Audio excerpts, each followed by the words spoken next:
All right, let's do it live on a Thursday edition of the program. Merely Beau and Gibbe here. Z still on assignment, apparently in northern Michigan, where he's tracking down leads and working on his non-regional diction. We're happy here for 2 more hours. You know what? I love Nick Paulus, who runs our board. Uh-huh. Madison Hayes, too. They both do a fine job. But I was definitely a little disappointed that Danny Cunningham wasn't on this show today. Oh, Denny. Is that a shot? Is that a shot at me? No. No, No. not. Here is where the shot is. He doesn't speak for all of us. Because Danny's girlfriend last night tweets, "We were watching Independence Day last night.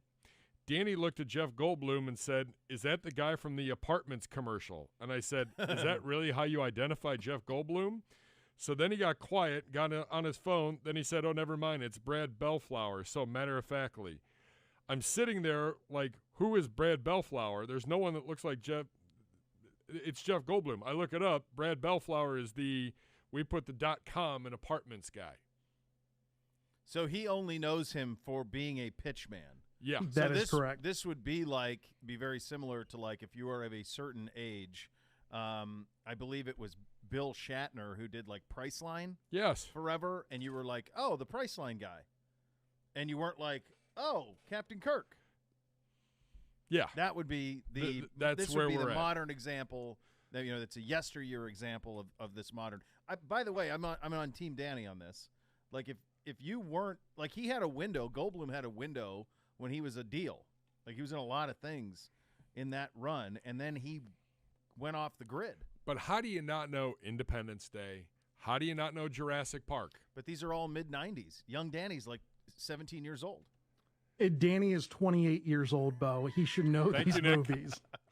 I was waiting for the assist. I was appreciate trying to it, have Nick. his back. So 28. All right, so like Independence Day is 96. So he's 2? Yeah, but it's a movie that's always on at this point in time in the year. Always.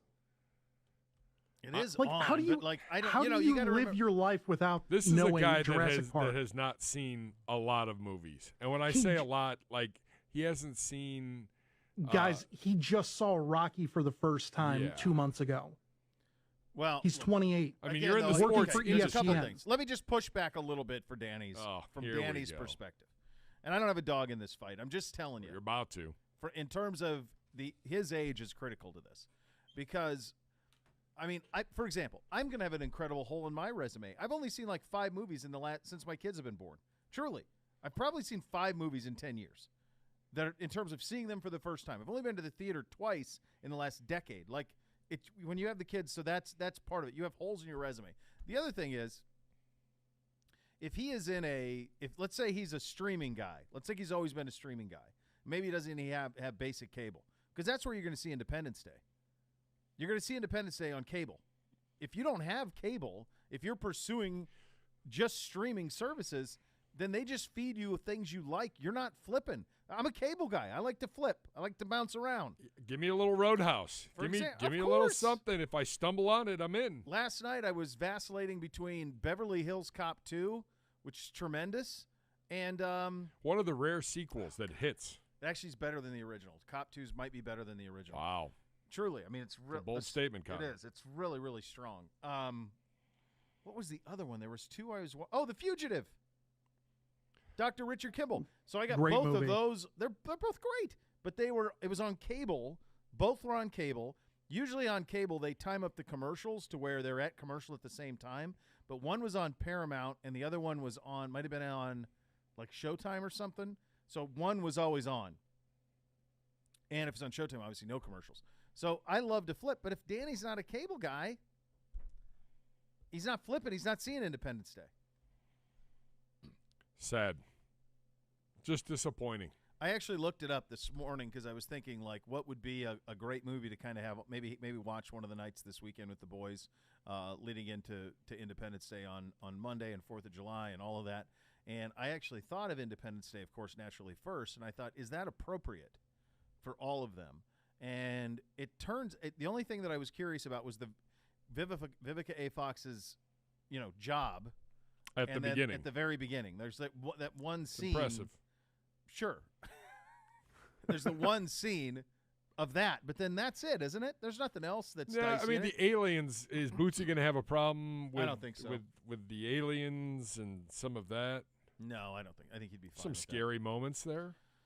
that. Yeah, but I think they're honestly they're so comically alien. I don't know if they would be frightening. I don't know. Maybe. They might get creeped out at, whenever they're at like Area 51, but that's about it. There's a couple scenes maybe you got to speed through, but. Yeah, I think it's doable. I think it's doable. I think they'd like it. I don't even know where it's streaming or where it's on, but that was something I thought of. So I'm not going to crush him on the Goldblum thing. There are so many movies that he has not seen. Well, again, though, I mean, I think age, and then if he's in the streaming world, you're not gonna. It feels like right now, with the exception of Maverick, that what people do with their time is they stream shows. It seems most people stream shows. They don't. It's not movies as much anymore as it used to be. Let's see. You had never seen Twister. I'm going back through my conversation with the two of them. And he's never seen Tremors. Yeah, that's both an older one. I'll give you the pass 90s. on that. Tremors has got to be. I mean, Tremors is great, but I mean, Twister's got to be like early 90s. Like I'm guessing like that's 92? like 96, I think. Yeah. Is it that late 96? Yeah, I think so. Okay. Yeah, I mean, I think it's believable. I'll give him a bit of a pass on that. The Rocky one, I'll tell you, there's some that you're going to miss entirely unless Twister 96. 96. Good job out of you, Nick. I think if there's certain stuff you're going to miss entirely, and that definitely that'll happen. Like the first Rocky, I don't know if that's all that great, to be honest with you. It takes a long time to be Rocky. There's a lot of relationship stuff with Adrian. Paulie's a jerk. I mean, there's a lot to get to. Okay, we can finally fight. Like, it's not as good as 3 is probably the best. 4. 3 and 4 are both really, really good. 4 is basically just a music video. It's just montages. Yeah, but that's the Russians, right? It is, but the 3 that's is the best one. I don't know. 3's really good. That's Mr. T. That's Thunderlips. That's Rocky's achieved and privileged, and Mr. T punches him in the mouth. And then he's got to go to L.A. and train and get to be back to what he was, and then gets Mr. T at the end. That's a pretty good one. I don't know. I'm going with 1, 4, 3, you really 2, think 5. You really think 1 is that good? I think 4 is the best. But yes, I it think is. 1 and 3 I could put as a tie. Yeah. My whole thing is this. Young Danny is in the sports industry, the sports broadcasting industry. Yeah. So just watching Rudy every day, because I know he's a Golden Domer. Well, that sucks. Rudy sucks. Well, that's probably where you start with him. Well, that would be a different beef that I would have with him, and it's just the Rudy thing. Rudy sucks. But other than that, I didn't see what's the hockey one? Like the classic hockey Slapshot? Slapshot. I didn't see that until I was probably in my mid-20s. Okay. Mid to late 20s. And there are some movies I didn't see till I was in college. Yeah, due to the parental controls. Yeah, that early 70s, late 80s stuff. That's just that wasn't part of it. Yeah, but okay, you're 28. Like, you have access to things. I'm going to need you to do a little better. Well, I think he got the message. I'm hoping he did 9 minutes into this show. I think he probably got the message on that. We'll see. We'll see how it all goes for him and his lovely lady. All right, it is the holiday weekend coming up, so I'm sure a lot of the smart ones of you, and it appears that most of this office has taken off, maybe even starting today. But you're going to get obviously tomorrow, a lot of people are off. I think there's a reason why we got the food truck today for lunch outside. Shout out to Cockies. Love them. 4 people here. Great. I got a feeling like what's the go-to order from them? I love their breakfast food. And you can't go with breakfast, Sammy. they run back a mean Italian for lunch. All right, I'm going to pull up the menu. Nice little Italian, Sandy. Yeah, they got good fries. Good Sandwich. Place. They're getting ready to open a second location in the Flats. I think next to ESPN Cleveland. Okay. But my kid has like a VIP card there, and I'm fairly confident she might have paid for the Cockies food truck that's outside right now. All right, so. With all the time this is pretty good. So they have, anything with an everything bagel is going to be a win. Yes. They do it right. Their breakfast, I love their breakfast. Got a little good cream cheese, the Kaki sauce. You got to get the Kaki sauce on everything. The breakfast bagel looks like a win. Look at this guy. Straight up suit. God, swag. I think he might be the only one dressed up. He is. Because I don't know anybody else that's really dressed up in the office. No, nobody else. Sharp-dressed man. We should just play that by ZZ Top every time he walks by. But swag. He's so fast. He is. I like when he does a twirl. I'll tell you what. You put an everything bagel with an egg, American cheese, a little bit of ham. Forget it. That's it. That's all you need. Yeah, they got a nice menu here. They got a lot of everything bagels on things. I'm for it. Yeah, but you said it. I'm pretty sure the entire office was outside at the food truck at about 12:45. Yeah, I don't know why they were all waiting down there. I don't know why they just didn't time it to where they could like go down, scoop it up, then come back. Because it's basically the last day of school for the summer. Do you think I could Uber Eats someone to bring it up the stairs to us? If someone's listening, I would love to. Yeah, just bringing it up the stairs. Yeah, I'd like it. I'll do a breakfast little. Really, you're sandwich. gonna go breakfast at 1:00? Yeah, why not? I'll do whatever they have left because I feel like our office might have picked through everything. I don't think so. I think they got a full food truck out there. Anything that you want is going to be at your beck and call. I don't know if anybody knows. I think it's the owners that are actually in the food truck running it today. So if anybody knows them, how about shooting them a text? The radio show upstairs never got any food. Not only that, they're speaking very highly of your sandwiches. I love your sandwiches. And big fan. You know, the guy with whom when he's not on the show, does it even exist, has never had your food. Wow. Feels like a win. Feels like a win for everybody. There we go. That's where you stand on that. I like the Independence Day move. What's your favorite 4th of July memory as a kid? So my uncle's birthday is on the 4th of July. Oh, him and Zegura. Yes. My uncle is the writer and the co-creator of the Born Loser comic strip, Chip Sansom. What? Yes. Worldwide comic strip. He lives here in Lakewood. That's unbelievable. Yep. Okay. Well, what did he do 4th of July? So he always had they have a great place. We always would go there in the afternoon for the cookout. And he would do this thing. He would soak the hot dogs and the brats. He would soak them in this vat of beer and spices for a good 24 hours, on a slow boil, and then then throw them on the grill when it was time to get the char. Great side dishes, fantastic food, good times, just beautiful weather. Had a nice tent set up in the background. Lives on the lake, so you got the view, and then you walk down the street to Lakewood Park for fireworks. That's a nice way to do it. It was awesome. Parade in the morning. I was in the parade because I was in the marching band. What'd you play? Trombone. It seems like what you do. I feel like I'm paraded out because of that experience. I don't like my parades. Don't do anything for me. The only thing good about the parades was the Shriner cars. Everything else, eh.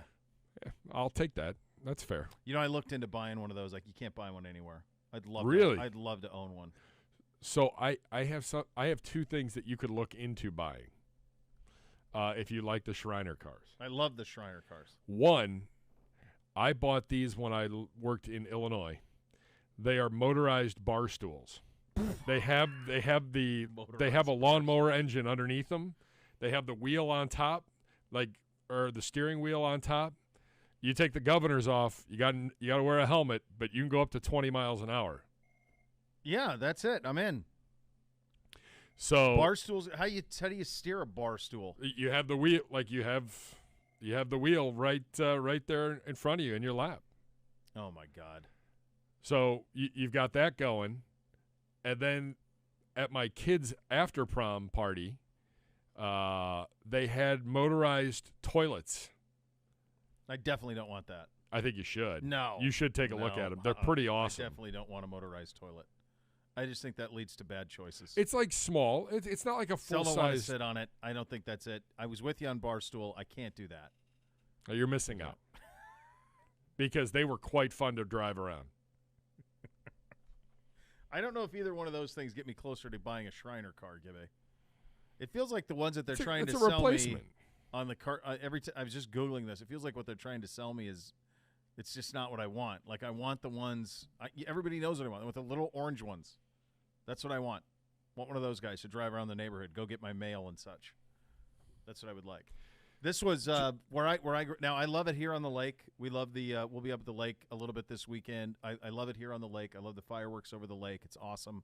That's a big win. For me as a kid, this was the height of the Montana rodeo circuit. So this was the Shoto Rodeo. Shoto 4th of July Rodeo was awesome as a kid. Great time. So you get the rodeo in the afternoon, then you usually get a musical act, and then fireworks afterwards, and then that's a full day. That's pure joy. That's a yellow jacket and a Yeti with ice and limes, and you're living your best life in that sense. And one year, are you familiar with a are you familiar? There was a guy who used to be on television, a guy named Dave Letterman. Do you know who David Letterman is? Does that mean naming anything to you? Might have been part of a musical group in college that sang on Dave Letterman. Find me the video. I got to see it. My parents have the VHS. I want the video of that. That's a story that I need to hear at some point. I love Letterman. The best. So he bought a ranch in Shoto, Montana, and the people really didn't make much notice of it, and he liked that a lot. He liked the idea that he could go to the grocery store, go to restaurants, whatever, and nobody bugged him. And so one year for the 4th of July rodeo in Shoto, he got Willie Nelson to perform. What? Yeah. So Willie Nelson performed, and Shoto's kind of set down in a little valley. The Rocky Mountains are to the west. It's right on the Rocky Mountain front, and then there's hills and stuff all around it. So it's really, really pretty. And and Willie Nelson performed. And you say to yourself, well, I don't think I know that many Willie Nelson songs. You'd be wrong. You know a ton, because even if you aren't a fan of country music, it felt like he wrote everything. Like songs you didn't realize he wrote. So that was a hit. But it was big rodeo in the summer in the Big Sky Country. Really? Oh God, the summer rodeo circuit. How all these little late- towns, it would just go one to the next to the next, and they would all host their. What time does it start? What time would it end? Is this like Rodeos- an all-nighter type deal? Post party? Oh yeah.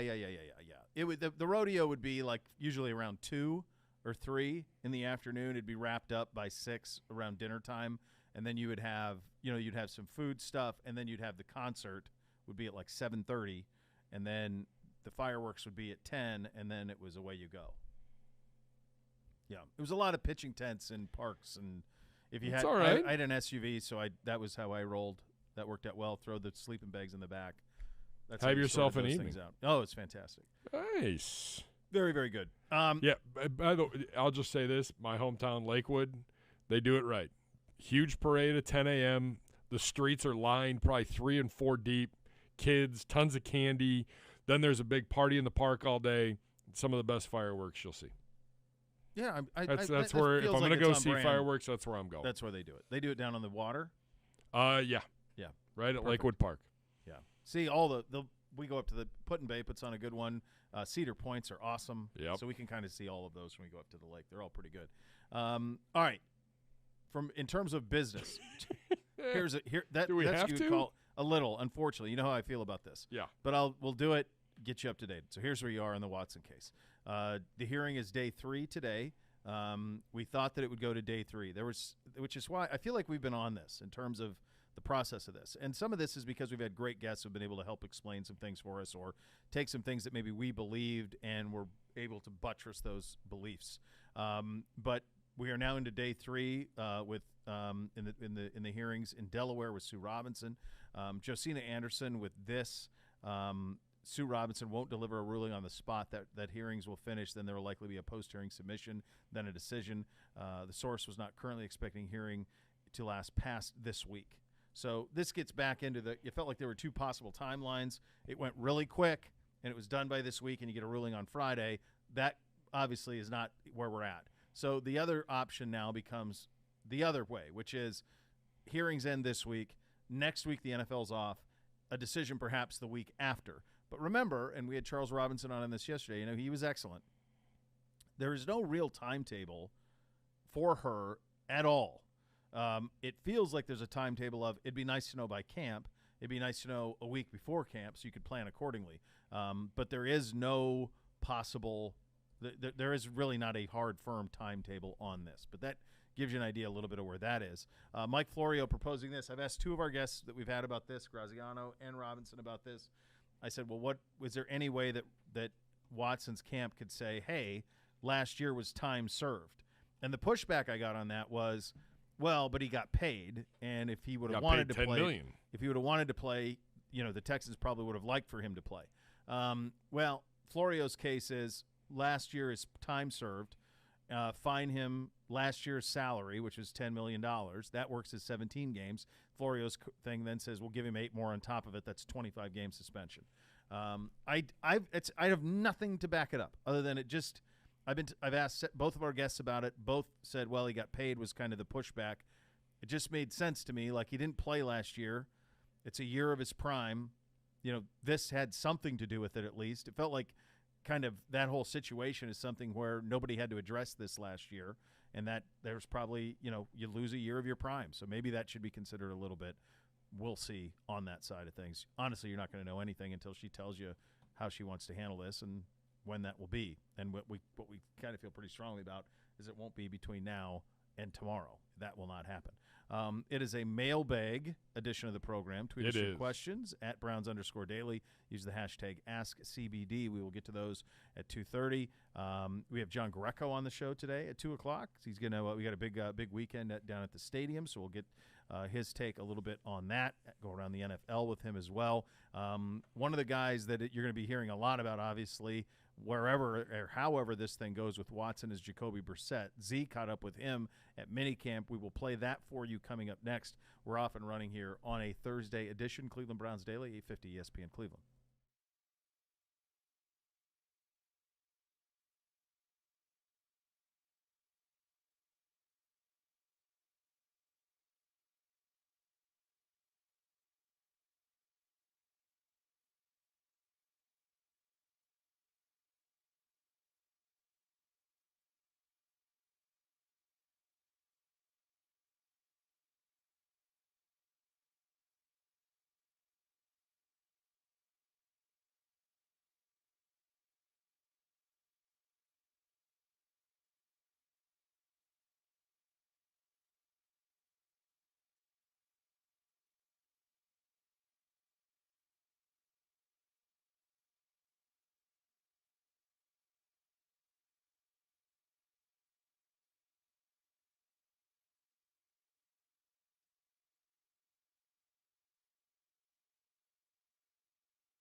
Authority can give you that bathroom of your dreams. You can transform your current bathroom into a custom bath, a spa-like experience. And at the Bath Authority, they can do it for you in about a day. Let the Bath Authority make it a reality for you. Fraction of the cost of the competitors. The Bath Authority is our area's premier bath and shower remodeler. They are experts and factory trained.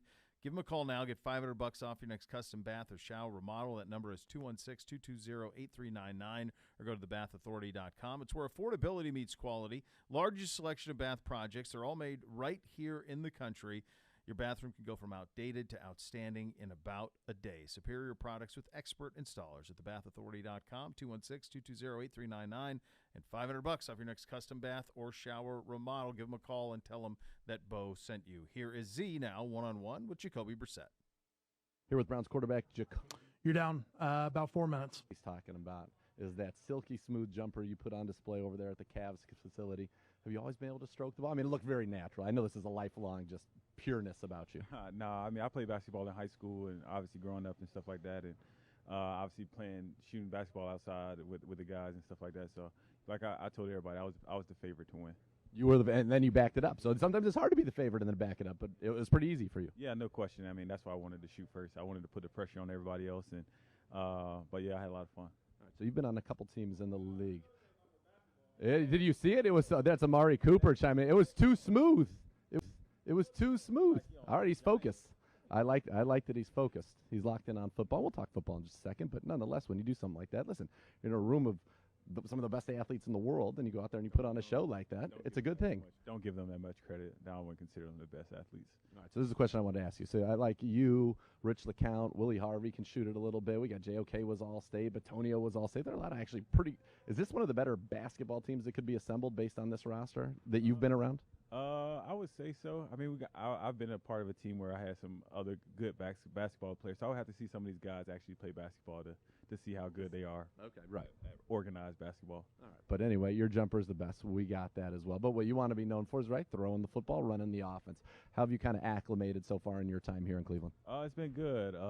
Definitely been a great learning experience, a great learning environment. One of the more, I would say, from a standpoint of learning camps that I've been a part of for sure, being my fifth or sixth offense, whatever it is. Kevin and AVP and Drew have been doing a good job of teaching us the things and being around the players. I probably learned the most because obviously these guys have been in the system for a couple years now, and a lot of these guys are smart football players, so it kind of helps out. Is it odd being in a room where nobody in your room was here last year? And so you guys are kind of all learning together. Is it more helpful, or is it more helpful to have somebody who already kind of knew the system? It's definitely helpful because you definitely don't feel like the dumb person in the room at times. But we talked about that. It was like, this is the first time, everybody's learning every day. So it's been good, though, because we've been able to help each other. Josh and Deshaun have been doing a good job, and we've been all just bouncing ideas off each other and teaching each other different learning techniques and things like that. So I think it's been good. Developing chemistry is obviously a big part of this, and you've gotten a lot of reps out there. Anybody you're really kind of developing a chemistry with here in the early going? I think Kev's been doing a good job of mixing all of us in with everybody. So, we've been going with ones, twos, threes, no matter what, because, that's the league now. You never know when at the drop of a hat. So I think it's been good. Just looking to build the chemistry with the whole group and obviously with the skill position, but definitely with the whole group, close out this and lean into the training camp. What do you hope to kind of accomplish here in this minicamp? Just continue the growth that we've been on throughout the last OTAs and a couple OTAs, and just building that chemistry, learning more. And obviously they're going to put more on our plate with these next couple days, and I think we're ready for it, and then just keep going. I know you have a lot of respect for what you've done in this football league, started and won games for multiple organizations, but when you go and you just clown on everybody like that, did that give you a little more respect when you were walking around? Back in 30. Okay. For sure. I got a little bit more bragging rights now. I got a little bit more name on me, a little bit more respect, obviously. Obviously everybody thinks I'm the old man on this team now, so that's a little new for me. Yeah, JOK right now, he's mad about your success. He said, look, I was more of a defensive guy throwing the ball. And by the way, he hasn't hit you yet either. We should notice that. All misses. Right next to me in my locker, that's why. Okay. All right, the Jays. All right, good. Well, Jacoby, thanks so much for the time, and happy to have you here, and look forward to getting you get out there at minicamp. Appreciate it. Thank you. You're up. Good stuff from Z and Jacoby on that. Some breaking news. does this on the college sports side of things? John Wilner, who does a syndicated stuff in the Pac-12, and Stuart Mandel, the Athletic, says not a fire drill. He would know.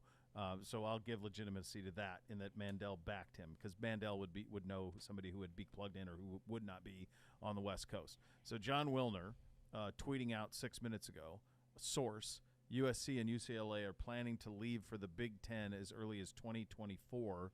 The move has not been finalized at the highest levels of power. So there's a couple of things on this to tackle.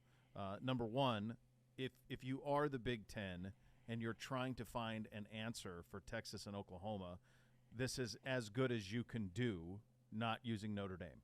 So this is as good as you can do. USC is right. That is a Mount Rushmore program for sure. It would get you into Los Angeles. It would continue to get you into it would get you into the West Coast. It would get you into California more consistently.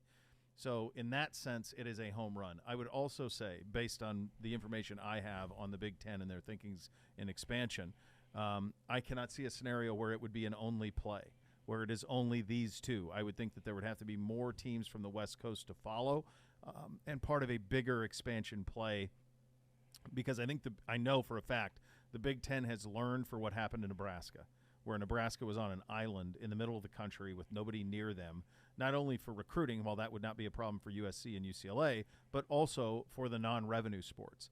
Keep in mind that you have to play all those other sports. So if you are USC and UCLA, and by the way, they play a lot of sports that the Big Ten schools don't play. Because they have sunny skies year-round. There aren't that many Big Ten schools that play men's volleyball, for example. Well, both of these schools do. So you're not going to be wanting to play, you're not going to want to play USC at Wisconsin and Iowa baseball all the damn time, So to me, they need more dance partners. So if this is to be believed, and I have no reason to believe that it isn't true, if it is to be believed, my hunch would be that this would be part of a bigger play. And you say, well, what does that mean? Well, I don't know. It could mean Oregon and Washington. It could mean Colorado and Arizona State. It could mean Colorado and Utah. I mean, there's a lot of things. That one would make a lot of sense.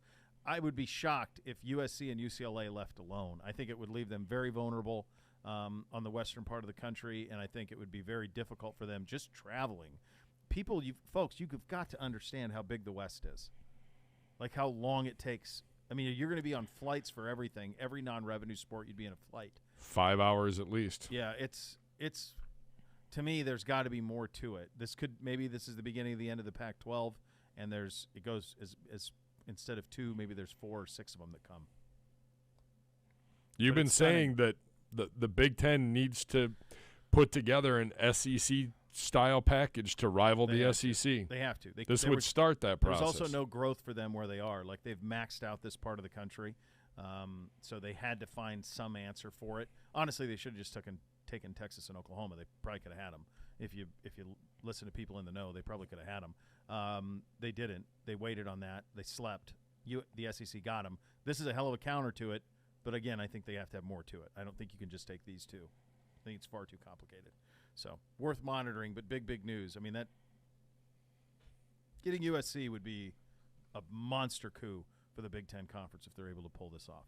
All right, coming up next, we get back to the NFL side of things, specifically with the Browns side of things. Anthony Poisal going to join us here in studio, our staff writer here at clevelandbrowns.com. You listen to Cleveland Browns Daily on 850 ESPN Cleveland.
Car, truck, or motorcycle accident cause you injury, call the injury lawyers at 1-800-ELK-OHIO for a free case review. Elk & Elk is a proud partner of your Cleveland Browns. Again, this breaking news is pretty wild. USC and UCLA are planning to leave for the Big Ten as early as 2024, according to John Wilner.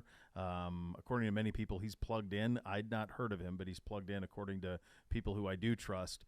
He says the move has not been finalized at the highest levels of power. I'm already seeing a bunch of stuff that indicates that potentially Oregon and Washington would join. So those would be the two schools that would look to join, and those would be the bell cow schools at those institutions.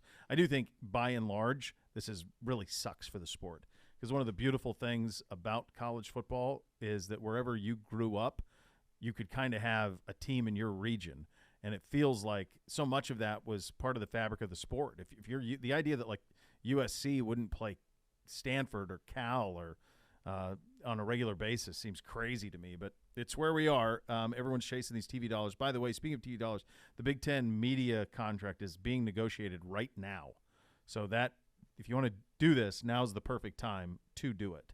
All right, with that being said, we're joined now in studio by our fine staff writer, Anthony Poisal. You grew up in Big Ten country in Maryland. Yes, absolutely. Yeah, I say that tongue-in-cheek. No, I was. There's a lot. Yeah, obviously, no ill will. But yeah, there's a lot of Maryland fans out there. Obviously, they've had a tougher time on the football side of things these last few years. But do the people that grew up, where you grew up? I mean, it had to seem so still foreign that they're in the Big Ten. I mean, that is ACC. Yeah, definitely. I mean, everybody misses the Maryland Duke battles, particularly on the basketball side. I know that comes up a lot. That's probably the one biggest thing that I would say Maryland fans miss the most is just having those matchups to look forward to every single year. There was so much history between Maryland and Duke, and then they kind of moved to the Big Ten, and it was like, all right, we're playing, maybe bigger schools, bigger name schools more frequently, but like, what's the next big rivalry? And I don't really know if there's been one big one that's kind of come up with Maryland yet, but there's definitely from here compared to Ohio, as far as how much like college football is embraced, it's definitely a little different. I would say the pro sports out in Maryland maybe take a little bit of a higher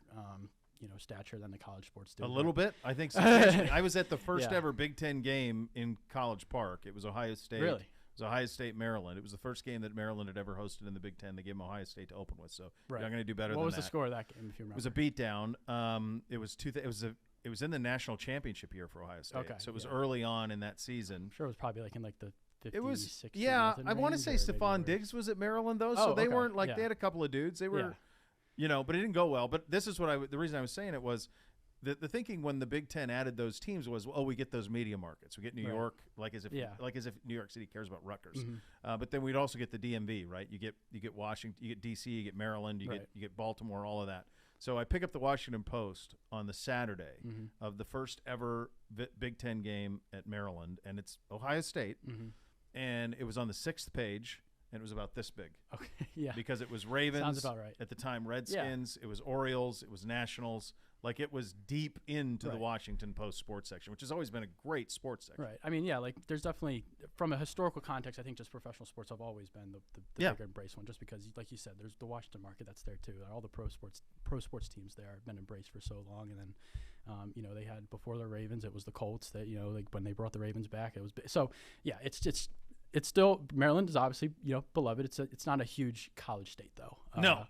But I always thought it was so naive that the Big Ten thought that just by them coming, those regions would all of a sudden care more, and that the cable buy would have to be there and all of that. And it's tough. This feels as much of an outpost as those, and a big part of them adding those two teams was to give Penn State a dance partner, because Penn State felt isolated going east. Yeah, and Maryland's a natural dance partner for them. Yeah, and I think that's developed a little bit, but there's still every time Maryland's playing Penn State, it's more of like Penn State doesn't really treat it as big of a rivalry as like Maryland does. I would say Penn State from a football perspective is probably one of the bigger like football rivalries right now that Maryland has. Yeah. But like I think I remember the last time they played, it was like like one of their highest selling games as far as like it was like a sellout, and I think Maryland, they got beat pretty good that game. But James Franklin always takes it personal because he was on the Maryland staff and wasn't offered that job, right? And so he always takes it very personal, and they recruit that area. They really recruit the Maryland area. But Maryland's had some dudes through the years. Like, they can recruit it in football. I mean, there's a lot of good talent in the DC area for sure, and just the overall Maryland area too. But there's a lot of good football talent in DC that I think they're trying to tap into, but it's just so hard when there's all the other big schools around. Yeah. So I don't know. This is fascinating. The idea that I don't know. To me, they got to have some more dance partners out there. I agree. I see no scenario how it's tenable the way that they're doing it. Just a start, just a tweet so far. There'll be more. So, there'll be more. Yeah. I thought they could go all the way to 20, and they could absorb 6 of the Pac-12 schools. I mean, that would be like a mega conference. That would be insane. I mean, the SEC is going to be I think the SEC goes to 16 or 18. Yeah. So I mean, you go to 20 and then have a true East-West, have a West wing of the conference. So all right, buddy, let's go around what we learned at minicamp. Yeah. Who stood out for you offensively and defensively of OTA's minicamp? Definitely. So I think the offensive player that a lot of people have picked out so far, and that I'm going to pick on here as well, is David Bell. Just as these practices, they were, as we said before, they were a passing camp.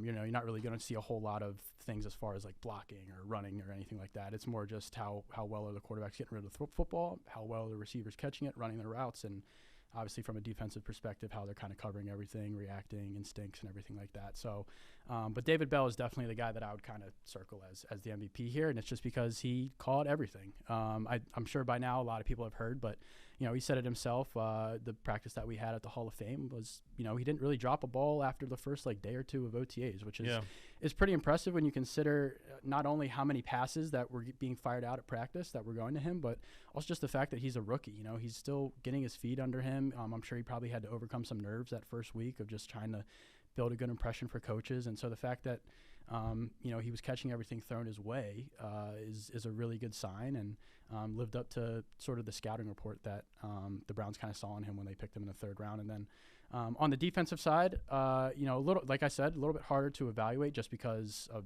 paddless practices and everything like that. But I think the one guy that I would definitely put in here is just Grant Delpit. He made it through, first off, just making it through healthy for a lot of these guys. I don't think there was any major injuries that came out of this. So the fact that Grant Delpit, who's dealt with injuries during this part of the year for the last couple of years, is make it through healthy is great. And then he also just looked good in minicamp. This is kind of like a year that feels like it could be a breakout year for him. And I know he had one of the more notable interceptions of minicamp on that first day, which was just good to see. But I think this could be a big year for him as this is really his year 2, right? So, he's going to be more comfortable just playing. I think Joe Woods is going to be ready to give him a little bit of a higher role. Obviously, the fact that he's versatile bodes really well for maybe a higher snap count this year. He can play in the box. He can play in the line of scrimmage. He can play, in the deep field. So, I would say Grant Delpit Grant Delpit and David Bell are the two guys that I would kind of say made the most of this kind of OTA minicamp period, and I'm sure they'll have a lot of more eyes on them as we head into training camp. They both kind of feel like they're necessary too. It feels like Bell is 100% is obviously necessary, and it feels like Delpit is too. It feels like they need to both be good. Right. So I know Gibbs sent me the list of things that we like. I don't know if we're going to talk about this next, but I also had Bell down as my most outstanding rookie, partially because there's room for him, as far as an opportunity for him to step into a big role instantly if he continues to just catch everything thrown his way, getting open and things like that. So he's definitely going to be an important piece of this as early as year 1, just because, as we've talked about before, when you look at the rest of the receiver room, somebody's got to step up outside of Amari Cooper. And I would say after seeing what David Bell is kind of capable of doing, how consistent he can be, that he can be that guy. And then, just going back to Delpit, it's so important for Joe Woods and defense he wants to run to have 3 safeties, and all of them can kind of be versatile and give, different looks that kind of helps throw off an offense a little bit. When they go up to the line of scrimmage, they're always not going to be sure necessarily who's covering who, what the assignments are, and things like that, which can be a big boost, and having a guy like Grant Delpit can help that. So yes, both of them are obviously very necessary to what sort of specifically they're looking to do on each of those sides of the ball. Yeah, and I think, what do you always say? What's the biggest thing you have to do as a receiver is you have to earn the trust of your quarterback. Right. The best thing you can do is not drop anything, and that's what David Bell did. He caught everything, and so that leads to that trust that you're trying to build up. And take Deshaun Watson out of it, that deal. What's your favorite move this team did this offseason through free agency, draft? What do you love? Yeah, the one move that just keeps looking better and better really is just the Amari Cooper trade. And that just looked better after all the wide receiver, acquisitions we saw across the league, and how much teams were willing to pony up for other kind of trades. And, the Browns definitely got ahead of it and were able to get Amari for just a 5th and I think a swap of 6th-round picks, which looking back on that now just feels pretty remarkable. And I know he's got a contract that comes with that. That's kind of, makes it maybe a little harder. It's not harder, but depending on how he does, you got to manage that over the course of a few years. So that plays into it as well. But still, just the fact that you got a guy who's topped 1,000 receiving yards 5 out of his 7 seasons in the league. I think he caught like 865 receiving yards last year, and that was kind of considered like a down year for him, which is like still pretty good. So, and he also had CeeDee Lamb in the room with him. So now he's like all alone. He's going to be getting a lot of targets this year, regardless of who the quarterback is for week 1, for week whenever this year. Amari Cooper is going to be, one of, if not the most important guy on that offense, really, if you think about it, and what they want to improve in the passing game. So just the fact that they were able to get him for a 5th and a 6th round swap, it just looks really, really good. And it looks better, honestly, every single day. Yeah, the other one, that's the clear one. I think the other one I'd add to it is getting Clowney back is enormous. Right. Because it allows for everything else. You don't have to worry about the defensive line now. It changes everything. He paired so well with Miles. I don't know that there was any real concern that he wouldn't be back, but until the ink was dry, you were kind of worried about that. Getting him locked in was very, very big for what the defense was trying to do. 100%. The one player not being talked about that you think we will be talking about once we get into training camp. Who do you got here? So I don't know if this is considered going out on a limb. You can let me know, but I think I would put Demetric Felton in this category, and the reason why is because during minicamp, he was taking snaps on the first team and he was getting targets. He was, he looked well. He was catching everything. I think he even had a couple like diving catches. So he looked fine. But he's somebody who not many people were thinking of, but he's also a candidate to take one of those top receiving jobs. And I know last year he was mainly used as a receiver, and I think this year, with all the openings that are there, he could be a guy that kind of maybe catapults himself into those like that 3rd, 4th, 5th receiving role if he can kind of keep it going here. But also just he's going to be talked about just because his status as far as making the roster is so important when you consider the fact that he's listed right now as a running back. Yep.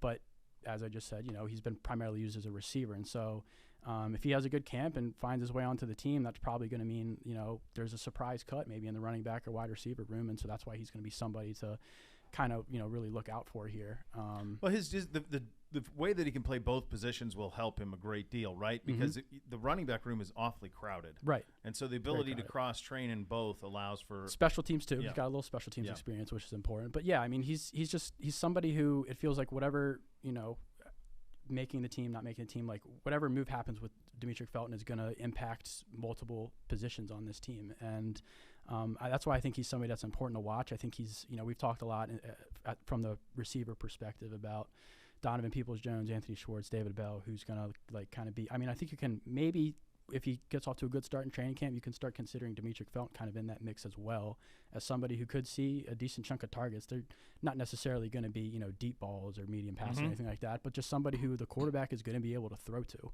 And that's something definitely worth considering as far as, what kind of added impact Demetric Felton could bring to this team this year. All right, Gibby wants to know your biggest question mark heading into training camp is what? I would say after what we've heard with Deshaun over the last few weeks, just how different the offense would be with Jacoby versus Deshaun. And Kareem Hunt talked at his football camp yesterday and said that it's like they kind of have 2 different playbooks right now for both those guys, which makes sense. Jacoby's not kind of like, he's not Deshaun Watson when he's on the field. Doesn't have that same kind of ability. He does have that game manager skill to him and a strong arm, but it's not like you can necessarily run the same exact plays with Jacoby as you can Deshaun. So I think once we find out what decision's going to happen as far as Deshaun's playing time this year, it's going to be figuring out what the offense maybe looks like with Jacoby Brissett these first however many weeks it's going to be, or possibly the whole season as we know. But and then just how much time does the offense need to have to get used to Jacoby, and vice versa? How much time does Jacoby need to get used to all the other new players? Because he is still a new addition to this team. He still has to build chemistry receivers too, and that was always going to be the case regardless of whether he's starting week 1 or not. So that's definitely, there's going to be a lot of eyes that's on what the offense is doing. If there will be any kind of changes from the playbook that Kevin Stefanski's kind of rolled out that focuses on play action, running the ball a lot, which that's not going to change no matter who's quarterback. But I think it wouldn't be surprising if maybe Stefanski kind of kept that similar playbook that he's ran the last 2 years with somebody like Jacoby. Is it true that crab cakes in football is what Maryland does? That's what they say, and I think is what they do. Is it mostly crab cakes? Is it some? What's the percentage on crab cakes in football? So Feels like they're really good at lacrosse. Well, I mean, if Maryland. you go to like any kind of tailgate there, I mean, somebody's bound to have something crab related. Crab cakes is one of the big things. I know something that I'm going to be doing next week when I go back home to Maryland for a bit is it's not necessarily crab cakes, but more just like actually getting crabs and eating and picking them. And it's a different process to eating crab cakes. Crab cakes is something you can finish. You finish a crab cake within 5-10 minutes. Crabs, you got to take your time. You got to you got to do the little bits doing all and the pieces, pounding and all that. Yeah, it's a little work, but it also like the reason why I like it, and it's not for everybody. If you're like somebody that's just wants to get your meal like done and over with, then crab cakes is the way to go. It's an experience. It is an experience, right? But the crabs is like you can be conversational. You can talk to that's why I'm doing it with like just family. We're just sitting down and we're having crabs, and it's going to take us like an hour, 2 hours maybe to kind of get through what we want to eat, but we're going to get to catch up, talk. It's like you can multitask at the same time. Watch TV. I like it. So yeah. True or false? Old Bay is overrated. That's false. As a seasoning. I'm sorry. I'm from Maryland. I have to say it's overrated. It is. Come on, Gibbs. It's overrated. It is. It's overrated. You guys, what do you guys eat Old Bay on? Do you guys put on anything or? I mean, I've been there a couple of times to DC several times and to Baltimore a couple times, and they bring out is it the shrimp in the Old Bay? Yeah, shrimp in Old Bay. Yeah, and then I gotta like do the pulling them apart stuff. It's like with shrimp. Yeah. Oh yeah, you definitely want like eating crabs then. Yeah, I've seen them do it. It looks like a pain. Like if I order crab legs at a restaurant, you gotta learn. Then I want them cut. Yeah, I don't want to work. It's not for everybody, but like the reason that makes the crabs so good is that the Old Bay. Like if you had crabs without Old Bay, that you would have a terrible time. Like so then, is it possible that it's the Old Bay that you love and not the crab? No, because I'm not just gonna put. I don't put Old Bay. Like I'm not. You only put it on crab. For the most part, yes, I do put it on like fries occasionally. Okay. There's people that put it on like mac and cheese, I think, and stuff like that. Like they put it on anything. Yeah, like other like sandwiches. I'm not that crazy about it. So maybe it's one of the big reasons why road trip wise love going to Baltimore because they have crab cakes in the press box at halftime. Oh yeah, there you go. Now they've weaned it back a little bit. They only do it now on big games. We played them on Sunday night last year, crab cake night. But then you get a ticket, and I remember I plotted the strategy because I can't leave the booth at halftime. Right. Yeah. And I plot the strategy with Mr. Deacon, and I give him his marching orders. And Deacon, like, we had tickets for like one each, and he came back with 6. I think he just was like, "This is how we're doing this." That's why I didn't get a crab cake then when I was at. No one. Kidding. I still got one, but. Jeez. All right, buddy. Enjoy your time off. And thanks for your time. Thanks for stopping by today. Yeah. All right, coming up, final hour here on a Thursday edition. John Greco going to join us here in about 5-6 minutes. You'll see Cleveland Runs Daily on 850 ESPN Cleveland.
Cycling, family owned and operated. Whether you join them as a customer or as an employee, you'll become part of the family. Visit Rumpke.com to learn more as we head out on the hotline for a conversation with our former offensive lineman, current analyst on the Browns radio network, and all-around good guy. He's our good buddy, John Greco. Hey, pal, before we get into the Browns and the NFL and the offseason, I wanted to get your kind of take on if you've heard this news about UCLA and USC joining the Big Ten as early as the 2024 season. It's been corroborated. It's been confirmed by many accounts. What do you make of this? Beau, I mean, I'm just as shocked as I'm assuming everyone else. Was getting ready for our call this afternoon and hopped on Twitter real quick, and I saw the news break and it kind of blowing up all over the place. I mean, that is huge. And, you know, with the new head coach position going out in USC and their historic program and UCLA with the talent that they get on the West Coast and coming to the Big Ten, I mean, it's exciting. And you really look at it now, the SEC and the Big Ten are kind of two superpowers, even though they were in the past. But the two schools joining the Big Ten is just going to further solidify that. And I would expect some more shakeouts and teams kind of moving and joining, here in the next few weeks, maybe. Yeah, I think you're right. I said that when we saw this break that there's a couple of factors in play here. The Big Ten is currently renegotiating their television deal. They are going to want to be around $100 million a year per school on that deal. This helps because now this is California. You're now on the West Coast, so this helps. This also decimates the Pac-12, John, as you would imagine. When you lose UCLA and USC, that pretty much puts an end to the Pac-12. So those other schools in the Pac-12 are going to be searching to get into conferences as well, especially, and I don't think that would not make – I think that would make USC and UCLA very happy. I don't think those two schools want to be on an island on the West Coast playing everybody in Eastern time zone and Central time zone. I'm sure that Oregon or Washington, maybe even Utah and Colorado, I think that you're going to want to add some more teams from the West Coast. I don't think you want them by themselves over there. And I don't think it's – by the way, I think it's pretty noteworthy, John, that Brady Quinn, who played at a little school that people have heard of that goes by Notre Dame, tweeting out this just in the last couple of minutes. And I talked about Notre Dame a couple of weeks ago on the show, potentially coming to the Big Ten. Brady tweeting out, Notre Dame has benefited from a national schedule, East Coast to West, through their independence that is now offered by the Big Ten. Don't underestimate the impact of alumni events and contributions with the national schedule. If you can offer that along with a greater television dollar, why not? I would say that's noteworthy as well, my friend. Absolutely. I completely agree. And some of the other schools in the Pac-12 that you named, I mean, Utah is arguably and really a rising team, and they're expected to do big things this year and in years to come. So if you can kind of bridge that gap, I mean, guys, it's hard for me to stay up till 10 o'clock after watching football all day to watch a talented Utah or an Oregon. But if those guys are joining the Big Ten and moving east and playing in those games, or you have an Ohio State that's playing a conference game out in Utah, I mean, you're going to be staying up for those games. You can bet your dollar. So I think it's great. It's going to be good for football. It's going to be good for college football. It's going to be good for the fans. It's really going to shrink the country and bring everybody together because you're going to want to see your conference. You're going to want to see your team playing no matter where they are in the country. Absolutely so, my friend. All right, let's turn our attention to the National Football League. We are through the minicamp portion, downtime now. We got our OTAs in, got our minicamp in. Everyone looked great. The defense looked really good, John, and certainly know you're aware of that. But just in terms of where this team is, and we acknowledge, and we've talked about it a lot, the uncertainty around Deshaun is real. But if you take that part of it out, and I know it's hard, what did you make of this offseason here with the Browns and the stuff that Andrew Berry got done? Well, going back to the draft, extremely, impressive. The free agent acquisitions, the things that they did, really just kind of rolling in year after year and building that plan and building that base, and now really going in there and trying to be competitive. And the goal no longer is, hey, let's sneak into the playoffs. The goal is win the division, host a playoff game and see where it goes. And I think that is all on the table. Obviously, yes, the Deshaun Watson situation is fluid and volatile, and we will have to see what the powers to be decide on that. But moving forward, I think whatever quarterback is in there and taking snaps, I think there's enough talent that can be put around that individual that this offense can at least compete. Or excuse me, I don't think I want to say it's at least competing. I think they can still be dangerous and still put up a lot of points. And this defense, guys, we know they had a great offseason. We know they were finishing strong, and if they can stay healthy, I think this is going to be a top 5 defense here in the National Football League. And really, you look around the division, is Cincinnati going to be able to sustain that, or do they have a Cinderella type year? And Pittsburgh, rookie quarterback. The Ravens, there's a lot of new faces there. There's a new coordinator. So we'll see what happens with them. So I think this division's open, guys, and I think the Browns are going to be right there with a chance to finish first. This thing's a full day, though, man. This division's a full day. We were talking Ravens yesterday. I mean, they feel like they're getting a little bit healthier. They're optimistic about what they're going to do with Lamar this year.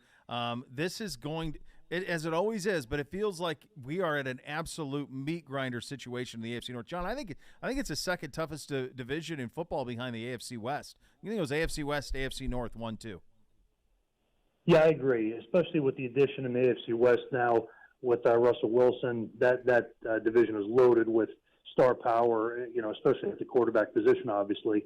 But, yeah, getting back to the AFC North, like I said, Pittsburgh, you have these historic franchises with Pittsburgh and Baltimore who are used to winning playoff games, who are used to winning Super Bowls, who know how to win. That's their culture. That's just a part of that franchise. So that is what Cleveland's trying to get back to. That is what Cleveland is trying to become. And I think it's there, guys. I think they have the right head coach. I think they have a smart, talented, young front office that knows how to build, and they have the players that know how to execute. So I'm excited. But like you said, it's not going to be a walk in the park. It never is. No matter what division you're in, it's not going to be a walk in the park. Nobody's going to gift wrap you anything. So it'll be exciting to see how this team comes out, handles the adversity of whatever's going to happen at the quarterback position, and try to stack some wins. Let's go to your expertise, my friend. Let's go to the offensive line, and Nick Harris in for J.C. Treader was really good subbing last year when the opportunity presented, but now the full load of it. What do you expect out of him in year one as the starter, and in terms of how he will fit into that offensive line? What do you see? Well, you know what? I'm excited to watch him. He's obviously young. He's learned from one of the better centers in the league in J.C. Treader for a number of years, and he's got 2 Pro Bowl guards next to him. He's got 2 great tackles on the edges that aren't going to be needing spoon-fed. The worst thing you can have happen to a young center that's put in to a starting role that he's got a lot on his plate, where he's got to identify everything and not only worry about what he's got to do, but he's got to go across the board and say, hey, listen, you need to do this. Guard, you need to do this. Guy on the other side, you need to do this. Those guys don't need that. They have veteran players. They have guys that know what they're doing, and they do it well. So Nick can just focus on, let's get everybody on the same page. Let's me and the quarterback get on the same page. Let me make a call, and let me play fast and roll. And I think he can do that. He's an athletic player. He can get to the second level. He's going to be working in combinations well with the 2 guards, and he can pass protect. So, that's the beauty about playing center. If he was playing offensive tackle and we had to worry about him on an island, it'd be a different conversation. But at center, you can, I don't want to say you hide a guy, but you can be in there and you're being helped by the guards. But he is more than capable and more than ready for the job. Let's flip it to the other side of the ball. We had Anthony Poisal in here. We're talking about biggest off-season moves, and obviously Deshaun's number 1, Amari's number 2. But I think Jadeveon Clowney coming back is way up there on the defensive side of things. What does that do to solidify what can happen in the back end and how that all marries together? It's going to be one of those situations where that talented secondary and those guys that can cover. And cover for, multiple seconds, 4, 5, 6 seconds, that is going to create a lot of issues for opposing quarterbacks and offensive linemen. Obviously, we know Myles Garrett, he's a generational talent. So he's going to be, commanding a lot of eyes and a lot of sets of hands his direction. And that's why you saw Jadeveon Clowney have so much success when he was healthy on the field last year. I think he got kind of a spark, another kind of click up on the juice level, because he knows he doesn't have to be the number one guy. He can sit back and be the tandem, the number two, the Batman and Robin role, where he can just go in and hey, yeah, if he gets double-digit sacks, if he's wreaking havoc in the backfield because Myles Garrett's on the other side, and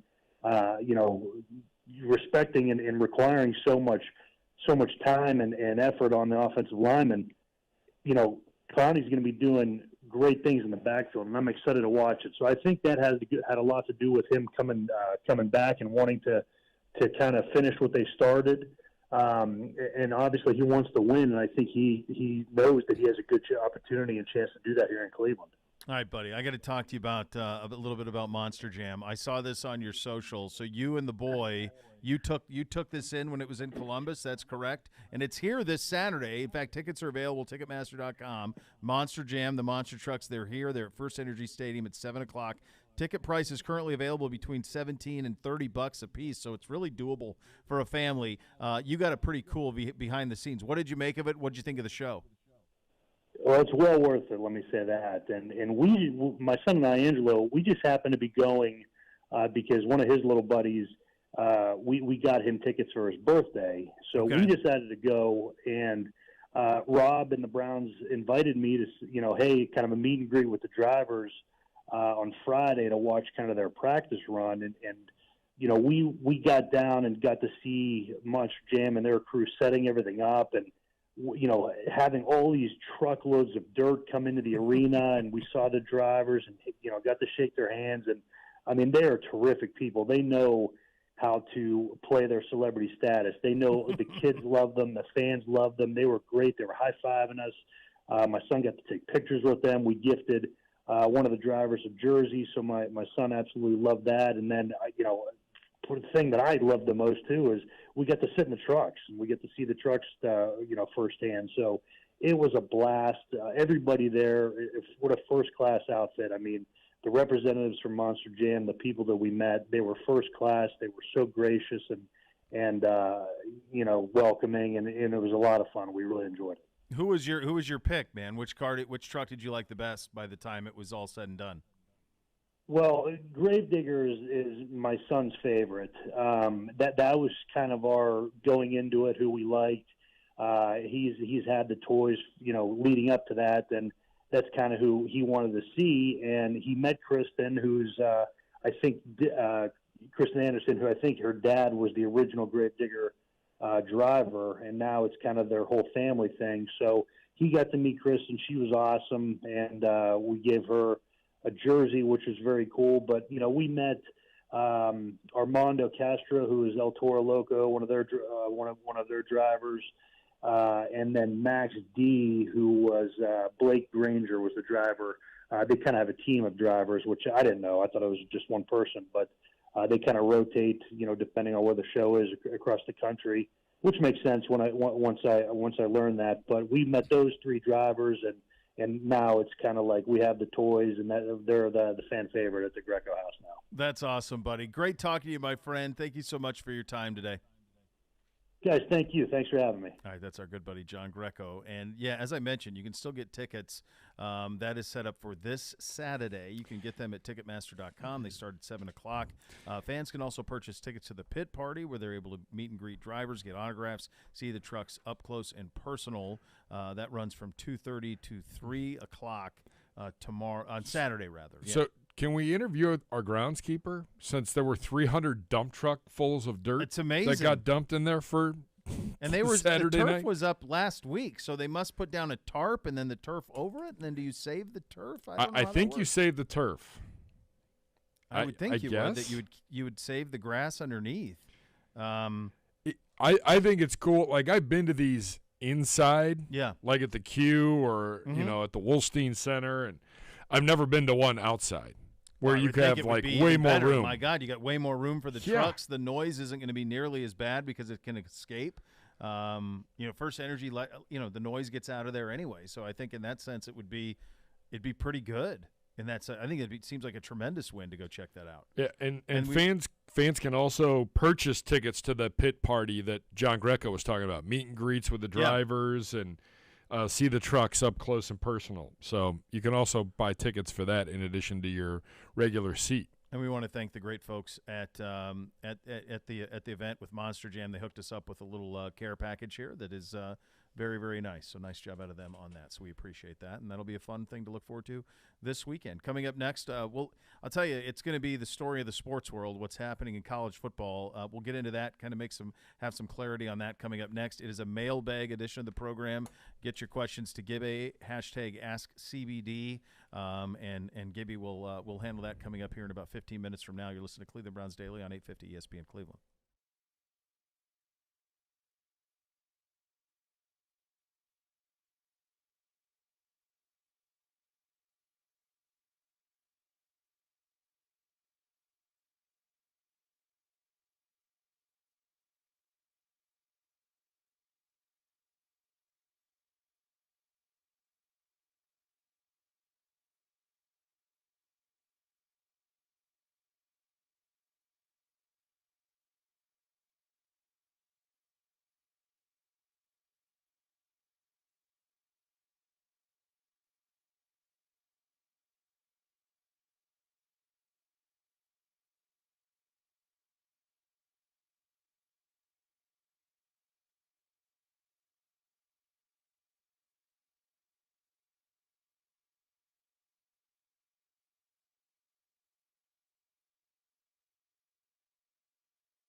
Certainly a lot of bad advice out there about gambling, from secret methods to picking lottery numbers to betting big when you're on a roll. The miss can lose you money and get you in a lot of trouble. So before you wager, find out what's real and what isn't at keepitfunohio.com. Big news in the sports world today.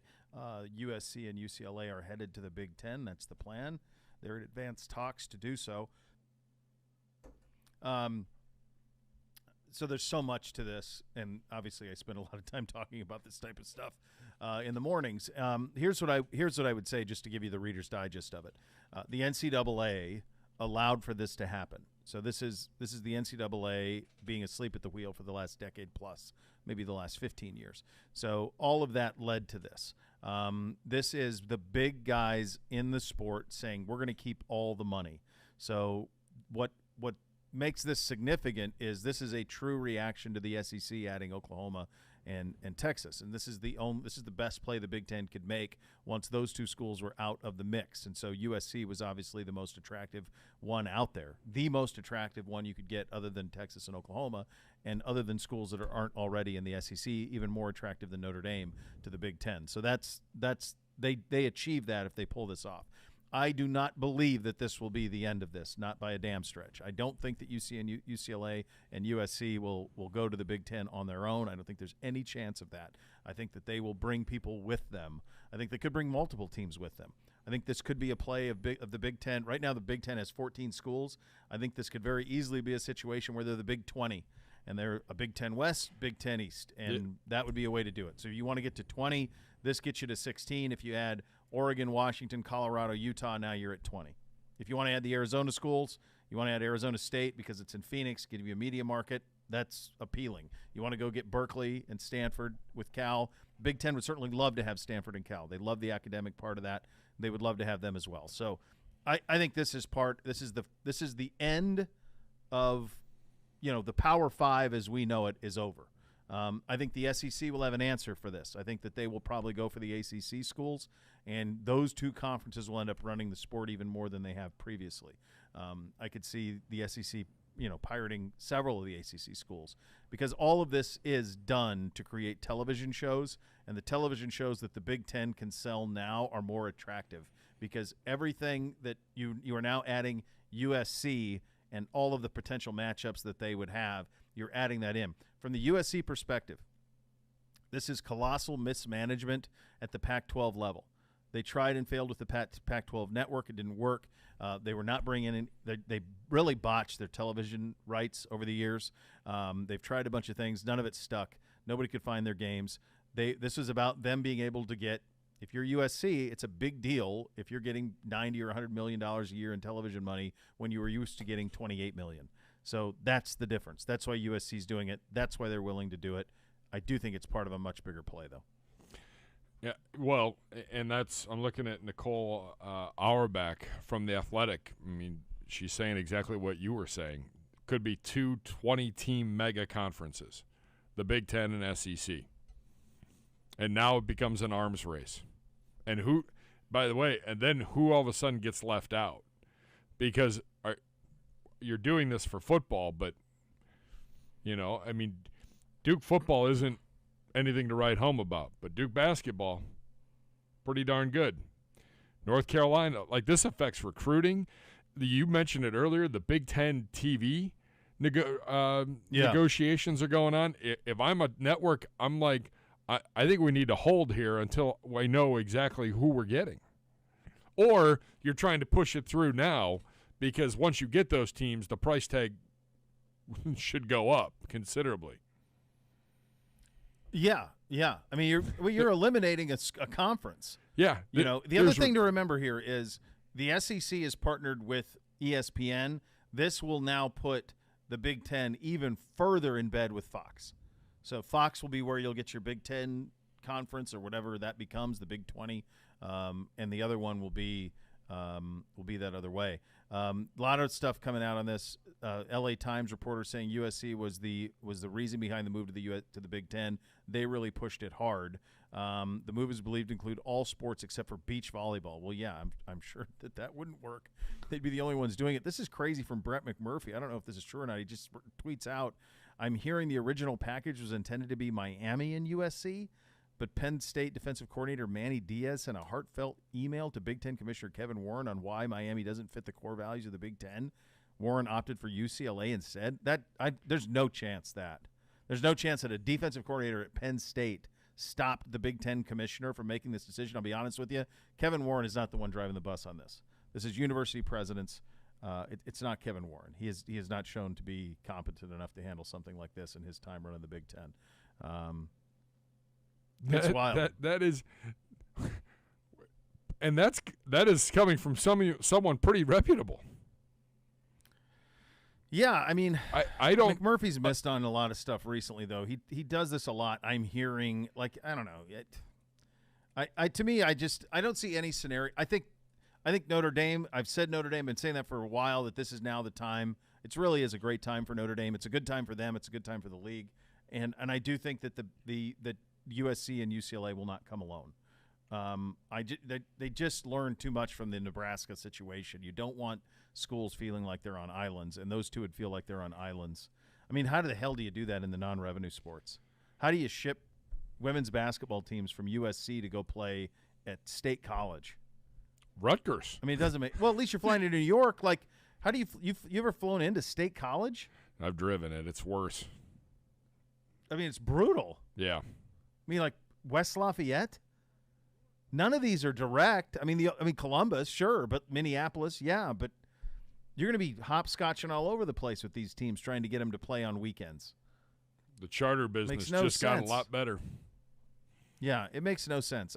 To me, they'll be adding more, and I've already seen some of this. That this is all part of bigger plays that'll happen. So. Like if you're the ACC, what are you doing right now? You're hoping like hell that Florida State, Clemson, Miami, and whoever else doesn't go to the SEC. You know, I mean, somebody could do. Now I don't know what would happen to their football products because football drives the bus, but you could do like an elite. If those teams peel off, you could do an elite basketball conference with Syracuse, North Carolina, Duke. You go get Kansas, UConn from the Big 12. You get UConn. You could do like an elite basketball product because there's value in that. It's not football value, but there is some value in that. I don't know. I really don't know. I think it's crazy what's happened in college football. I don't like any of it. I don't like any of it. I think it sucks. Yeah, it starts with the NCAA screwing this all up. Yeah, they botched it. The Big Ten hasn't helped. And you can't be – like we had this conversation last night after we got done golfing, some buddies of mine and I. You can't fault the SEC. SEC is the most forward-thinking. The guy running the SEC should be running the NCAA. Yes. Yeah. And then there might be some things getting done the right way. Because this is I said it right before we came back here. College sports will never be the same after today. No, well, I mean, we've been heading for this. This is, it won't be the same. I mean, NIL, free transfer, these mega conferences, like this is stuff that we've been talking about for over a dozen years in big-time college sports. Gordon Gee, the then president of Ohio State, was talking about this. I remember talking to him about this 10 years ago, about mega conferences, that these super conferences are what it's going to be. So I'll tell you what's going to kill. I don't know. I was going to say it's going to kill schools out of the MAC because a lot of them get their paychecks going to play these big-time schools. They're not going to be playing them anymore. They're only going to play conference teams is what they're going to do. There's no reason for them to play MAC teams anymore. No. The television isn't going to demand it, so that'd be something to follow for sure. NBA free agency begins tonight at midnight. I think it's midnight. Whenever. Here's the deal. Like, there's nothing that's going to happen that's going to shift the balance of power. I saw everybody getting all crazy about Dejounte Murray, the kid from the Spurs, going to the Hawks. 6 p.m. That's my fault. That's fine. Yeah, There's nothing that's going to change the balance of power. If Bradley Beal were to go play somewhere else for less money, like in Philly, for example, okay, then that's interesting, and him becoming a free agent. But I think that what it is it's ESPN has done a really good job of telling us how important this has been through the years. And sometimes it is. When LeBron's in the mix, it is. But when he's not. That would be the one name this weekend that would put the and NBA on the map. If he because doesn't right now they're opt not in, on the map. if he doesn't opt in, if he doesn't, he's up for a contract extension, I think, in August. If he doesn't sign that, then all of the him coming home stuff is going to start up again. that's the way that's going to go. So, but from what I can tell, there's nothing that feels like it's going to shift the balance of power in the NBA in any way, shape, or form. All right, it is a mailbag edition of the program. That is coming up next. You're listening to Cleveland Browns Daily on 850 ESPN Cleveland.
Beau here for my friends at Renew Home Exteriors, where beautifying and protecting your home is their passion. Upgrade the look of your home. Create a high return on investment with new siding for Renew Home Exteriors, ranging in every architectural style in over 50 colors. Receive $1,500 off and free installation wrap, plus 0% interest for qualified buyers. In addition to that, Renew Home Exteriors will meet or beat any competitor's estimates by up to 10% and pay you $100. Beautify your home with premium siding, roofing products at lower prices with Renew Home Exteriors. Visiting renewestimate.com for more. Time for a little bit of a mailbag on a Thursday. Hello, Gibby. Oh, it's getaway day, my friend. Close. We're close. Shout out to you. A lot of heavy lifting this week. Oh, yeah. Zegura's been vacationing at the worst possible time again. I kid, but his timing has been impeccable this offseason. Yeah, he has. He's benefited tremendously. Yeah, he's benefited tremendously from it. And again, like not on purpose. There's never a good time, as we have figured out here, from 10 years ago when I started doing this to now. Like there clearly is just never a good time to take vacation. No matter what you do, something's going to happen while you're gone. Mailbag Friday, presented by Vivid Seats, an official fan experience partner of the Cleveland Browns. Browns fans, the NFL schedule is out. You can be there live for every touchdown and tackle. Check out vividseats.com to find tickets, browse exclusive fan experience packages, and earn unbeatable rewards. The Mailbag at Browns_Daily on Twitter. Use the hashtag AskCBD, and maybe we'll get to your question in the next 10 minutes. Underway we go at King Stefanski. What will you be rolling out on the 4th? Ribs, dogs? What will you be serving? Oh, ribs. I'm going to do ribs. I like the ribs. Ribs on the 4th. That's you do Americana. Ribs? Yeah, I love ribs. Yeah, easy, slow cook all day. Just pull them apart easy. Yeah. The one thing you got to do, I'm finally getting the wife to be on page with this, but like you have got to have the wet nap. If you're serving ribs, then you got to have baby wipes wet naps. Like you can't not. Do you want to grab some? I have like a giant package of about 100 here. Oh, do you? If you'd like some. Yeah, maybe I'll take some for the road. Yeah. Don't you have to have that? Yeah, you have to have it. It's funny. A lot of people think like it's easy. Like she'll say, "Oh, it's just so easy. Let's just do hamburgers and hot dogs." Like actually, hamburgers and hot dogs are really hard on the grill because you have to watch all of them constantly. Like ribs are nothing. You just put them in and that's it. They're done, and then you grill them at the end, sear them, done. Hot dogs cook very fast, and if you're not watching your grill temperature, yeah, they burst, and it's yeah. I actually think hamburgers and hot dogs are the hardest. You get a flame up going on a burger. Most labor intensive of all the grilling is hamburgers. And hot dogs. I don't. Plus, you got the buns you got to do. I don't do a lot on 4th of July. No, it's there's not a go-to everything leading up. Yeah. You know, obligations, Friday night, Saturday. It's weird with it on a Monday because most people have to work on Tuesday. I was like, honey, what do you want to do on Monday for 4th? She was like, nothing. I said, great. Same. Perfect. I'm fine with that. I'm in. Yeah, exactly. Let's see. David Kerr. David Kerr is friends with Danny Cunningham. All right. Sorry, David. I've got a couple questions. We're in a paper roster softball tournament out in Menor. Was wondering if you guys want to play. It's for the Matt Hank Foundation, where military and fighter fighters play with an open roster tournament as well. David, my softball days are done. The risk of the injury to me, not so great. It is July 23rd, and it's for a great cause out in Menor, so I would encourage anybody to go out and support it and go play. Yeah, for sure. It's been a while since I've played the softball, probably 10 years or so. I feel like my baseball, softball days are behind me. Yeah. You know, but love the cause and appreciate the offer. Yep. This is a good one from Greister. Okay. What's the best food city you've been to in the United States? This is a tough one. Oh, I mean, L.A. for sure. L.A. I mean, you get everything. It's absurdly healthy. I love like sushi and fresh fish and stuff. They do that at a very, very high level. Yeah, I mean, I think that's it. That feels like L.A., New York feel like cheat codes to me. So like a sneaky good one. Other than those two, is New Orleans a cheat code too? New Orleans might be a cheat code if you like. I mean, New Orleans. New Orleans is stunning. Yes, but that might be a cheat code too. I was trying to think of one that isn't like one of those culinary. I've got one runs. For you. Providence, Rhode Island. Yeah, you mentioned that. That's out of nowhere. You and I were talking about it the other day. Yeah. It's usually where we stay when we play New England. Yeah. We'll stay down in Providence, about 40 minutes south. Some of the best food. If you want seafood, top-notch seafood coming right in off the water, you can get it. Also, some of the best Italian right there as well. I've always had great food in Boston. Baltimore's got great food, too. Yep. Yeah, there's some great places on the harbor. Yeah, can't go wrong with any of those. Let's see what else. At Browns_Daily using the hashtag AskCBD. D. Zemer.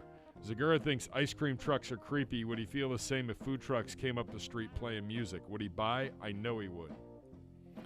I think it's the kid component that he's not crazy about the ice cream truck. I don't necessarily think they're creepy. What I do think about ice cream trucks, though, is I get very mad when they show up like before dinner. So you have two windows. Here's my message to the ice cream truck guys. All right, you either hit the like 1 o'clock in the afternoon to 3:30 in the afternoon window, or you're going 7 to 8:30. Don't come in here 4:30 to 6:30 or 6 at least 6:30. Don't come in that window because the kids can't have it then. They can have it in the afternoon or after, not in that window. The other issue that we've run into, my street that I live on, the speed limit is 35. It's not like a side street. It's kind of a main road. Okay, you're zipping. Literally, I heard the truck. I turned and looked, and literally, the guy like flew right by. I go, well, if you're playing the music, you have to slow down. Like, you got to give me a chance to get out there. Yeah. I don't know where it's coming from. Right. Next thing I know, you go by at 35 miles an hour. I'm out. Ethan Rubo. This one is for Gibby. You mentioned your trips to Maine frequently. With the 4th this weekend, I'll be having an unhealthy amount of lobster rolls. I'm wondering what beer you'd pair with lobster. How many lobster rolls and how many beers would you consume in this situation? Lobster rolls are filling. Yeah, I can have like one lobster roll. It's a lot of bread. That's the It's problem. a lot of bread on a lobster roll. I got to tell you. Yeah, I love a good lobster roll, but a lot of bread. I don't even know what beer would you pair with seafood? Is there a beer you'd pair with seafood? Yeah, I think. Well, when Poisal was in here talking about the shrimp and all of that, like, I think you have to use like an American lager or whatever. What are a really? You can't have anything like IPA or anything like that if you're doing that. It's got to be something light. Yeah, I don't think I can. I'm not sure. Because you're eating something pretty heavy. Yeah, it's nice. It's cold, but yeah, I don't know about that one. Tyler Light, is Nathan Zegura dodging me on the golf course? You'd have to ask him. Boy, it's a bold statement, Tyler. Be careful what you wish for there. I mean, I can't. I've seen that man on the golf course. I can't imagine. I don't know if you want the horns. Is Tyler good at golf? He must be, or he wouldn't. I mean, everybody who knows Z's abilities there. Yeah. Meshling time. All right. Rank these 3 movies: Wedding Crashers, Dodgeball, Beer Fest. That order. Actually, yeah, you're right. You did it for us, Bobby. Beer Fest I like, but not like. If it were on again, if something else pops up, I'm watching something else. Wedding Crashers is unassailable. Like, it's a stunning achievement in comedy. The fact that they get through as many of those scenes, and you wonder how many takes. Well, there's several times you can tell that they both are about ready to break. Yes. And so, no, it holds up. Meshling also wants us to rank these 3: dodgeball, kickball, wiffle ball. Dodgeball, okay. I love a good wiffle ball. Wiffle ball game is great. Kickball is fine. Both of those are fine. The problem you have with dodgeball is people end up getting their feelings hurt because they literally get hurt. So dodgeball's no good. I once played dodgeball. I once played a dodgeball tournament when I was in Columbus with Justin Zwick, the former Massillon product and Ohio State quarterback. And we almost got, well, as you can imagine, he had a laser. But we almost, we were actually filming it for a show I was doing. And it literally we had Average Joe's was our team and all of this. We literally almost got in a fight. Like, it almost came to blows. Finally from Bobby, what is the worst sports injury you've ever had? We got to pick another one that's more fun to close with. I was partially paralyzed for a little bit. I had spinal shock my sophomore year of high school. Jesus. Had my helmet sawed off, my shoulder pads sawed off. It was terrible, absolutely terrifying. Oddly enough, it was, the 90s, so I played the next week with a giant neck brace. I was starting quarterback as a playoffs. What are you going to do? What's the scariest thing you've ever seen from meshling? I was trying to find something fun. Any bird without feathers on its head up close. By the way, 2 of my buddies are playing the early round yesterday in the old golf league. Yeah. Post a video to the group. They're going over, a bridge over water. Yeah. Right at the middle point of the bridge. Now, this is a long bridge. There's nowhere to go. You can't get out of the cart. You can't back up. You go forward. There is a giant hawk right on the bridge, to the point where you can you can pet the hawk if you like. Sure. They video it, and it turns on them as they go by. Yeah. I'm surprised it didn't fly off, but sometimes they're really territorial. Yeah. I'm like, how about you got to deal with that. You got to have a club in your hand. Yeah. Bobby, here's one from Bobby. What would you name your memoir? What would your memoir be, Gibby? I have something, but it's not appropriate. It's not appropriate? I'll go acting accordingly. That's what we'll do. I like that. Yeah, we'll go that. All right. Good job out of all of you on the mailbag. We still have so much more to come. You're listening to Cleveland Browns Daily on 850 ESPN Cleveland.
All right, so apparently today is our Pets Heads Falling Off edition of the program.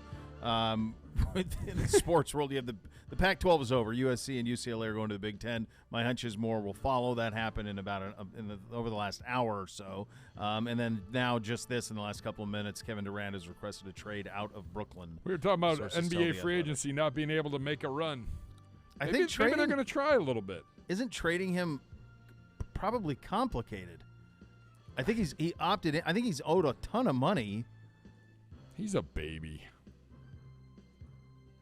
I mean, they owe him a lot of money, and I think several years on the term, like 2 or 3 more years on the term. 90.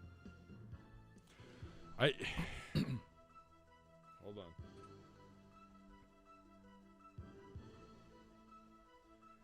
on. Kevin Durant contract. 4 years, $194 million deal. Yeah. So I mean, yeah, he's still owed his base salary for the next 4 years is 42, 46, 49, and 53. 1 minute. 1 minute. Good luck. yeah. So you're gonna have to find somebody that matches all that up. Unless you want to. Unless the On that Lakers. long-term. Is LeBron trying to pull some strings? What Kyrie, could he do? How could he do it? They don't Durant. have an ability to do anything. He'd have to trade. I mean, he'd have to trade. Maybe they do package. Maybe they go Westbrook and Anthony Davis for Durant and Kyrie. I don't know. Does that make sense financially for anybody? Is that going to make you happy if you're a Nets fan? I mean, yeah, I don't know. 30. You got guys who don't want to be there anyway. That Yeah. I'll tell you what. Good to be the next level. You got a lot to talk about, boys. Enjoy yourselves. Have Maybe a fun great little 4th of July, Thursday. by the way. We're Yeah. off.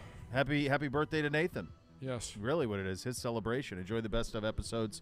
Have a great and safe holiday weekend. Thanks for listening. Cleveland Browns Daily, 850 ESPN Cleveland.